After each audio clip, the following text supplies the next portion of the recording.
Hi friends. நீங்கள் +2, +1 and SSLC அரசு பொதுத் தேர்வு எழுதும் மாணவர்களின் பெற்றோர்களா? இந்த வீடியோ உங்களுக்கு தான்.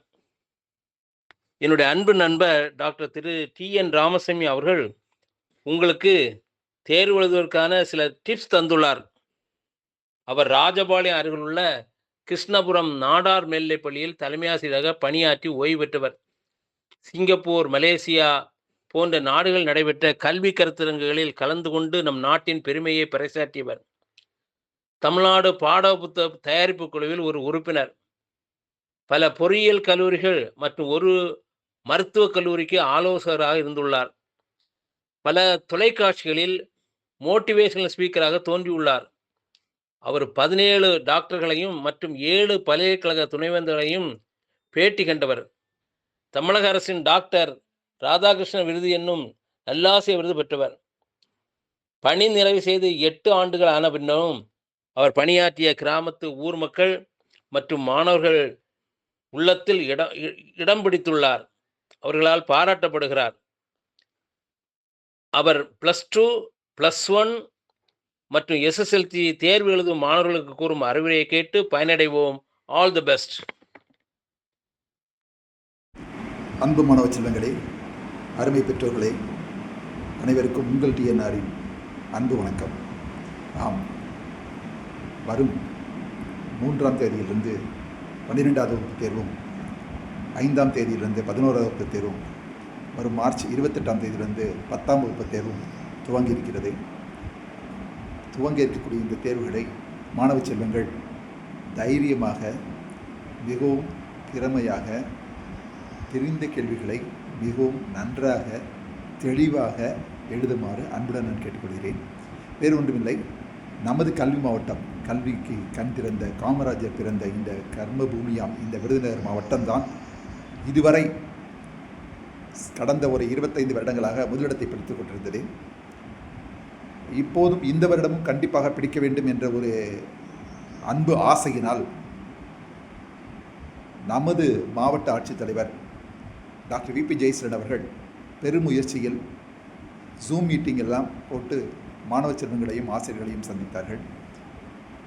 அதுபோல இந்த வருடம் அனைத்து மாணவர்களும் தேர்வில் வெற்றி பெற்று நமது மாவட்டத்தை முதல் மாவட்டமாக கொண்டு வருவீர்கள் என்ற நம்பிக்கையுடன் உங்களிடம் இருந்து விடைபெறுவதற்கு முன்பாக ஒரு சில வார்த்தைகள்.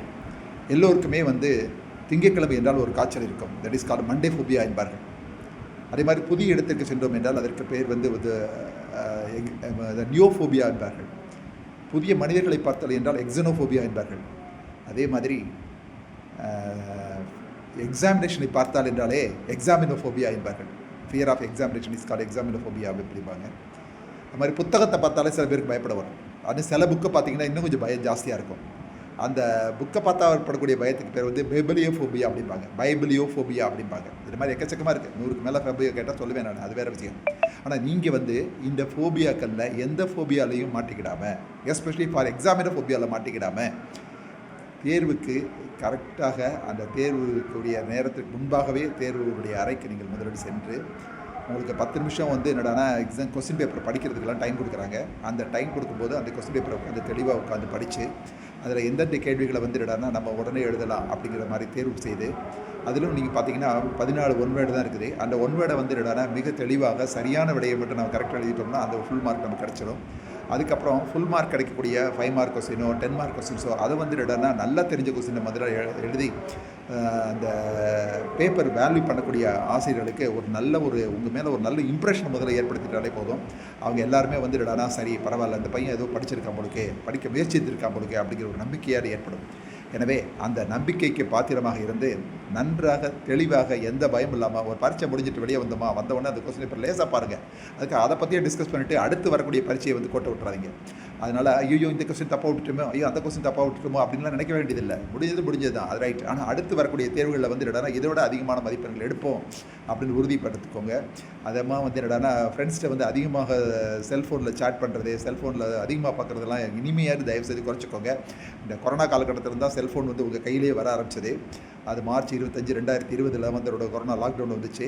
அப்போவும் கூட எங்களுடைய ஆசிரியர்களும் தலைமை ஆசிரியர்களும் எல்லோரும் வந்து ஜூம் மீட்டிங் மூலமாவது பாடத்தை பையங்களுக்கு நடத்தணுமே அப்படின்னு ஆன்லைன் கிளாஸஸ் அப்படின்னு வச்சாங்க. அதுக்கப்புறம் வந்து என்னடானா பார்த்துட்டு தான் இருக்கேன் நான் பல ஸ்டூடெண்ட்ஸை. நான் சர்வீஸ் முடித்து 8 வருஷம் ஆயிடுச்சு. இருந்தாலும் வந்து நானும் பார்த்துட்டே தான் இருக்கிறேன். பல ஸ்டூடெண்ட்ஸ் வந்து இன்னமும் போய் செல்ஃபோனை வச்சுட்டு தேவையில்லாத பார்த்துட்ருக்காங்க. ஆனால் இப்போ அப்படி கிடையாது. உங்களுக்கு இந்த 38 மாவட்டத்தினுடைய 5 வருட second mid term test question கூட 6வது வகுப்புலேருந்து 12வது வகுப்பு வரைக்கும் அத்தனை கொஸ்டினும் வந்து உங்கள் செல்ஃபோனில் பிடிஎஃப்பில் வந்துடுது. அதை பார்த்தாலே போதும் நம்ம வந்து என்னடா ஈஸியான மார்க்கை நல்ல மார்க் எடுத்துடலாம். பழைய கொஸ்டின்ஸ்லேருந்து திரும்ப வர்றதுக்கு வாய்ப்புகள் இருக்குது அப்படிங்கிறதுல. ஆனாலும் வந்து என்னடா நம்ம ஆசிரியர்கள், அது எஸ்பெஷலி ஃபார் விருதுநகர் கல்வி மாவட்டத்தினுடைய ஆசிரியர்கள், அது எல்லா மாவட்டத்தினுடைய நமது தமிழ்நாடே வந்து கல்வியில் சிறந்த மாவட்டம்.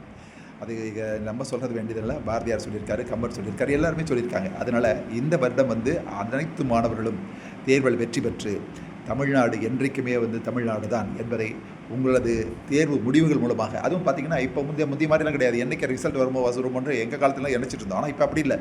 பரீட்சைக்கு தேதி குறிக்கும் போதே, அதாவது வந்து பிள்ளையார் சொல்லி போடும்போதே வந்து இடம்னா தேர்வினுடைய முடிவுகள் என்னைக்கு, 10th முடிவு என்னைக்கு, 11th முடிவு என்னைக்கு, 12th முடிவு என்னைக்கு அப்படின்னு முதலே சொல்லியிருந்தாங்க. முதலே அறிவிப்புகள் வந்து விடுகிறது.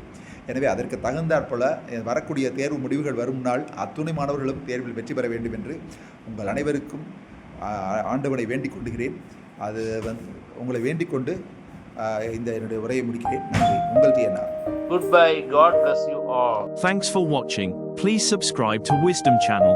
Please like and share.